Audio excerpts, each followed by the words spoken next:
रात का पहला सीन जैसे ही स्क्रीन पर आता है, माहौल खुद ब खुद भारी हो जाता है। बाहर बारिश धीरे धीरे हो रही है, न तेज न धीमी, बस उतनी कि हर बूंद एक याद की तरह गिरे और पुराना दर्द जगा दे। खिड़की के पास आरव खड़ा है। उसकी आंखें किसी शून्य में टिकी हैं। वह कुछ नहीं बोलता, लेकिन उसकी सांसों की गति, उसके होठों की हल्की हरकतें सब बता देती हैं कि वो अंदर से कितना टूटा हुआ है। उसकी कॉफी ठंडी हो चुकी है, पर उसका मन अब भी उसी जगह अटका है जहां उसने प्रिया को खो दिया था। उसके दिमाग में बार बार वही सीन घूमता है, प्रिया का उस पर शक करना। वो पल याद आते हैं जब उसने गुस्से में कहा था, शायद तुम वही नहीं हो जिसे मैं जानती थी। आरव के लिए ये एक झटका था, क्योंकि उसने तो प्रिया को अपनी पूरी जिंदगी बना लिया था। उस पर शक होना, उसके सच्चे इरादों पर सवाल उठना, यह बात उसे अंदर से तोड़ चुकी है। वो अपने मन में खुद से बात करता है, मैंने तो बस एक गलती की थी, वो भी किसी को खुश करने की। फिर सजा इतनी बड़ी क्यों? उसकी आंखें भीग जाती हैं, लेकिन वो खुद को संभाल लेता है। वह चाहता है कि दुनिया उसे मजबूत देखे, लेकिन उसके भीतर की दुनिया अब टूट चुकी है। फिर कहानी कट होती है प्रिया के घर पर। वह अपने कमरे में बैठी है, बाल बिखरे हुए हैं, आंखें सूजी हुई हैं। उसकी मेज पर वो सब चीजें रखी हैं जो उसे आरव की याद दिलाती हैं।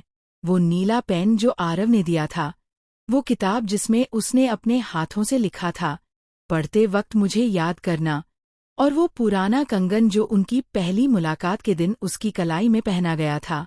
वो उन चीजों को छूती है जैसे किसी पुराने घाव पर उंगलियां रखी हों। प्रिया के भीतर अब पछतावे की आग जल रही है। उसे एहसास है कि शायद उसने जल्दबाजी में आरव को गलत समझ लिया, लेकिन अब उसके पास हिम्मत नहीं है कि जाकर माफी मांगे। उसे लगता है कि शायद बहुत देर हो चुकी है। वो खुद से कहती है, अगर वो अब मुझे माफ ना करे तो, अगर उसे सच में कोई और मिल गई हो तो। और उसकी आवाज टूट जाती है। इसी बीच दरवाजे पर दस्तक होती है। उसकी माँ अंदर आती हैं। माँ के चेहरे पर ममता है, लेकिन चिंता भी है। वो पूछती हैं, अब भी वही सोच रही है ना? प्रिया बस सिर झुका लेती है। माँ धीरे से उसके पास बैठती हैं और कहती हैं, रिश्ते का मतलब सिर्फ प्यार नहीं होता, उसमें भरोसा भी होता है। अगर तूने गलती की है तो जाकर सॉरी कह दे। अगर उसने की है तो उसे माफ कर दे, वरना दोनों बस अपने दर्द में उलझे रह जाएंगे। यह सीन दिल को छू जाता है।